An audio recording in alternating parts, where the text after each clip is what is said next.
Free audio post-production by alphonic.com. સંજેલીમાં આસ્થાનો અદ્ભુત નજારો, 12 ફૂટ ઊંચા તાજિયા અને ભાઈચારાની અનોખી મિસાલ. આ દ્રશ્યો સાક્ષી છે સંજેલી નગરની એ ઐતિહાસિક પરંપરાના, જ્યાં આસ્થા અને ભાઈચારો એક અનોખો ઇતિહાસ રચે છે. એક તરફ 12 ફૂટની ગગનચુંબી ઊંચાઈ ધરાવતા ભવ્ય તાજિયા, તો બીજી તરફ તેને નિહાળવા માટે ઉમટેલું માનવ મહેરામણ. સંજેલીમાં શુક્રવારનો દિવસ એટલે પરંપરાગત હાટનો દિવસ.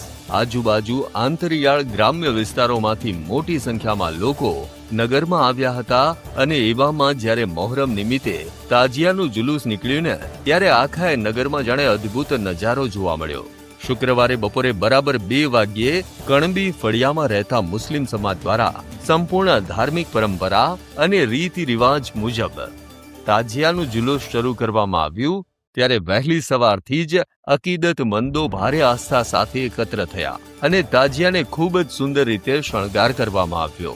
આ જુલુસ જ્યારે નગરના મુખ્ય માર્ગો પરથી પસાર થયું ને, ત્યારે મુસ્લિમ સમાજના આગેવાનો, યુવાનો અને વડીલો મોટી સંખ્યામાં જોડાયા હતા. સૌ કોઈના ચહેરા પર એક પવિત્ર આસ્થા અને શિસ્ત સાફ દેખાઈ રહી હતી. સમગ્ર વાતાવરણ એકદમ શાંતિપૂર્ણ અને ભક્તિમય બની ગયું. કાયદો અને વ્યવસ્થાની સ્થિતિ ચુસ્ત રહે તે માટે સ્થાનિક પોલીસ તંત્ર દ્વારા જુલુસના સમગ્ર રૂટ પર લોખંડી બંદોબસ્ત ગોઠવી દેવાયો હતો.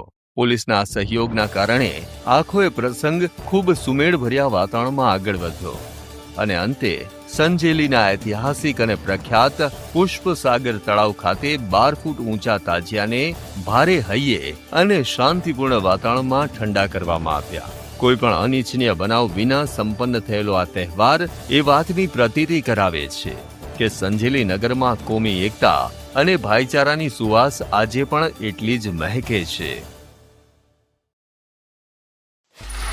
Free audio.